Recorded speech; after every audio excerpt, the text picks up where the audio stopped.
and we say it's like why we're here talking about CAW, right? Yeah. Feel free to just refer your phone. I don't think it really matters to me. I really don't think it matters, but yeah. All right. So let's start in 3, 2, 1. Hi everyone. I'm Max Lowe, cartoonist. And I'm Eleri. I'm Eleri Harris. I too am a cartoonist. We're both cartoonists. And we're making a video for the Comic Art Workshop. Yes. We're here in Perth on the land of the Whadjuk people of the Noongar Nation. Mm-hmm. And we're here for the Perth Comic Arts Festival, which is really exciting. Yeah, I am. It's my first time here, honestly. Yeah, so I'm excited. And and we're here to talk about like the Comic Arts Workshop. Or the reason why we're doing this is because to celebrate the Comic Art Workshop 10th anniversary. 10th anniversary, it really doesn't feel like 10 years. 10 years is a long time. A lot has happened in 10 years. But we actually met not 10 years ago, but 8 years ago. 2017. Yeah. Wow. Yeah, okay. So history, a bit of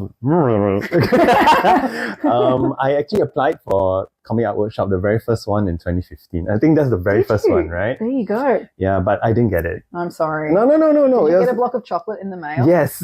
That's the bonus. And it's like, thank you so much, Elizabeth. And your son as well. You know, that was a really sweet gesture. I was not expecting it, but I enjoyed the chocolate.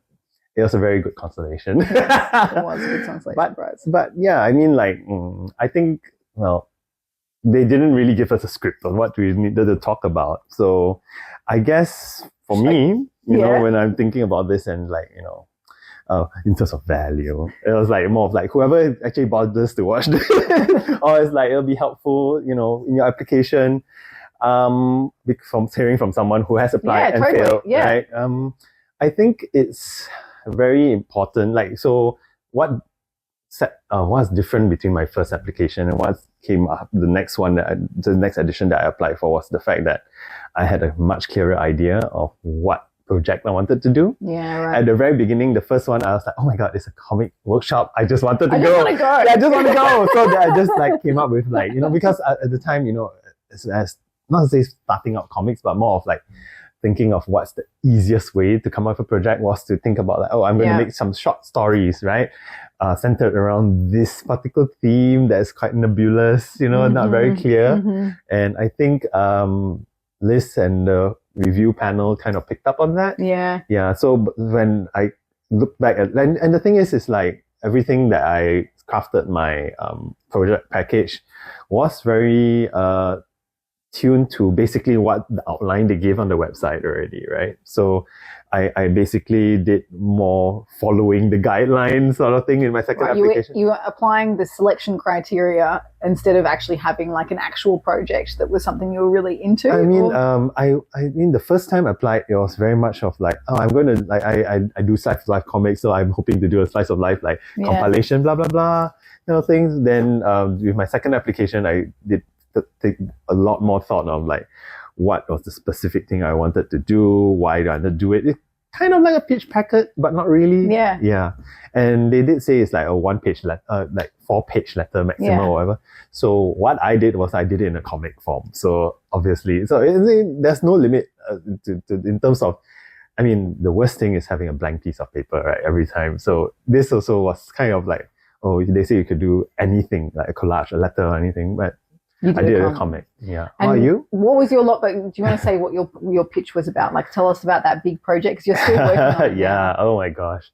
Yeah, it's the same. Not the same project, but okay, we'll get to that later. Okay, let's not jump forward. Yeah, no, but what's your synopsis? My synopsis was originally in 2017. I was pitching an ambitious graphic novel project in terms of food, right? And I think one of the big questions that I brought to the workshop that I wanted to talk about or like pick everyone's brains about was in terms of scope, because I wanted to do something about a project that's basically food based, and I wanted to talk about the big issues of food, like food sovereignty, you know, stuff like that. The very big, still nebulous, very big issues that I didn't know whether to start from the ground up, from Southeast Asia, building up to the world, or like, you know, and then when I went to a workshop, we workshopped it, right? Yeah. I can update you later on. Like, all right, go back to the project. But so that's what you applied for was a food project. Yes. So I actually applied in 2015, and the way I applied was ridiculous. So Pat Grant, who's one of the founders of CAW, he had emailed me about it months earlier, but I was working for a US-based company, and I was like, I'm not going to come back to Australia for the Comic Art Workshop. I don't have time in my life. And then the company that I was working for, so I was working for Medium.com, and they were funding the Nib, which was my long-term employer, the publisher I worked with for like 10 years, and then Medium stopped funding the Nib and laid everyone off. I got fired. Wait, was that in? It was in 2015. Oh. Yeah, so it was like May 2015, and I was like, oh no, what am I going to do? And I wound up like sleeping on the floor at my ex-boyfriend's house in Boston, and I didn't really know what to do because I was going to come back to Australia. And and then the day that I'm like having an existential crisis about my life, Pat sends me another email saying, "Are you going to apply for my like?" I heard that story, but I didn't know the specifics. I thought, okay. So I was like, okay, what am I going to do? And I was like, you know what, Pat, sure, I'll apply. And I sat, like, I had a pencil, like just a graphite pencil, and I made like a black and white pencil comic. And I think it probably looked okay. But I made a comic about how I had thought that I was on this path with my work. Had been working for the Nib for like a year, working as an editor and doing nonfiction comics, and I was so in love with what I was doing. And I was sort of in that moment devastated, in part because I had this really big project that I'd wanted to work on, which was a murder mystery story from Tasmania, which is where I'm from. And I was like, I still really want to make this comic. Like, this is a thing I was really keen to work on. And so that's what I wrote into the Comic Art Workshop. That's what I applied with. I was like, I don't have a publisher for this, but I still really want to do this story. But you okay, correct me if I'm wrong. I remember that you completed it and it was published on the Nib.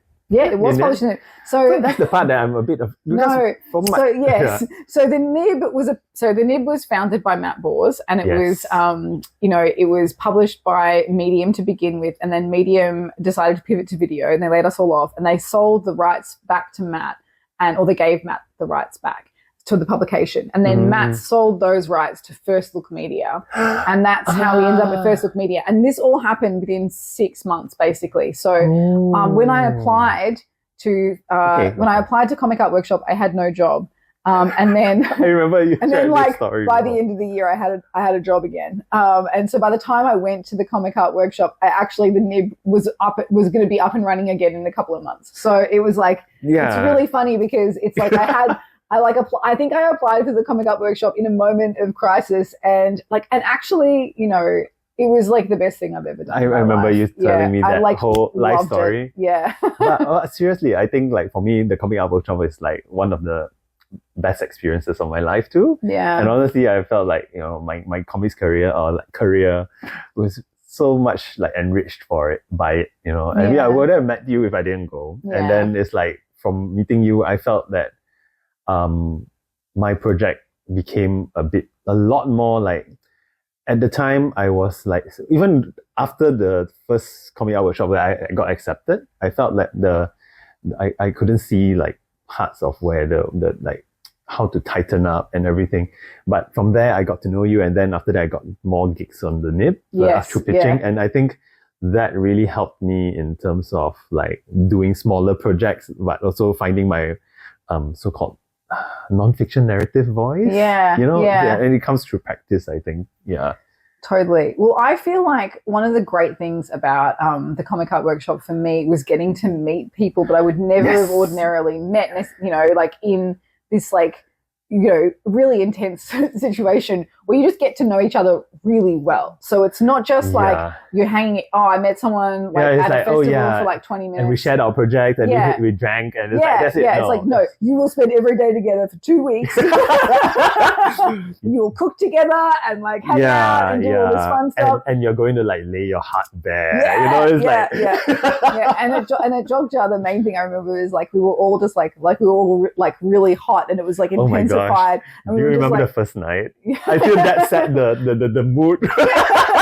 It was a full-on life experience, but like amazing, like really amazing. Just to share some context, the first night where I had dinner, we were supposed to go to like one of those places where they served all the little tiny food, right? And we were late. So by the time we got there, it's like we realized that because I think I'm not sure it's because of the fixer or what, but they over-ordered. Yeah. Yeah, and then the whole table was filled with all the small little plates. And each, usually it's sharing plates, but I think we thought that, each of us would get one to try. So we walked into the restaurant mortified that all the food was on our table and everyone else was waiting for their food. And we couldn't eat all of it. Like nowhere near all of it. Like maybe we could eat a quarter of the food that was laid out on the table. But these things, they bring you together. Right? Yeah, yes. Bonded by trauma. And we gave it, I think that we ended up giving it to a bunch of people on the street. So it was actually like, it wasn't like the food did not go to waste, as you would feel important to you, I believe, Max. I was like, the silver lining. Yeah, but it was good. I think the Comic Art Workshop that year as well was really interesting because it was slightly different. Outside of Australia, it's the only one outside of Australia, and I don't know, what will happen with CAW in the future because the beautiful thing about CAW is that it's really different every single time, well, it's different people, different location, but the structure is sort of the same, and I think that the outcomes of building community and people learning how to work, how to deal with these massive amorphous projects, really helps. And I think also sometimes speaking it into being or forcing yourself, I have this deadline I need to meet in order to craft a packet. Fake deadlines are amazing. Fake deadlines. But the thing is, if you want, this is from my experience, it's if you want the most out of the workshop, it's always best to give people enough time to read. Yeah. So the more time you, like we say, usually it's at least a month before everyone should upload their project packets. So yeah, and some people do really take the time to read and give really detailed feedback and everything. So it's kind of like a barter system, I give you some of my time, you give me some of your time. Yep. Yeah. And I really love editing people's comics. I love it so much. Tell me more about editing. Oh my God. I love it so much because it's for me, I love comics as visual puzzles, right? Yeah. It's like for me, and especially in nonfiction comics, it's here is this puzzle. You need to convey all of this information, but you need to make it entertaining. And digestible, easy to understand, and you've got this page, and it has to also maybe be viewable on a phone so it's this. It's great. It's it's got all these different parts, and it's trying to make it all work. I really enjoy that. Yeah.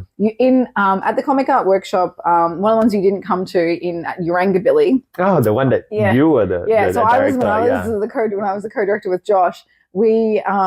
I got to sit down and work on Briar Rolfe's comic. And Briar was I have to get rid of 90 pages of this graphic novel. And can I tell you, Max, it was one of my favorite days. It was so good. Because it was really fun. No, it's okay, what do we need? It's problem solving. What do we need in this narrative? What are the strong parts of this story? And what do we need to change? Or what do you need to add? And therefore, what do we need to slice? Yes. It was just great. But for me, I feel that as much as sometimes I understand how precious certain things are, this was a smart line, but it doesn't work here, But I feel that at the end of the day, if putting my own artistic ego aside and all that, when you see it come together in a different way, there's that euphoria that I don't even know how to describe. You're yes, we solved it. Yes, we solved it. And it's beautiful. Look at it. And there's to be clear, there are always multiple solutions. Yes. There's never one way you can go about it. Yes, I agree. But I think it's also really good, one of the great things about the Comic Art Workshop is literally having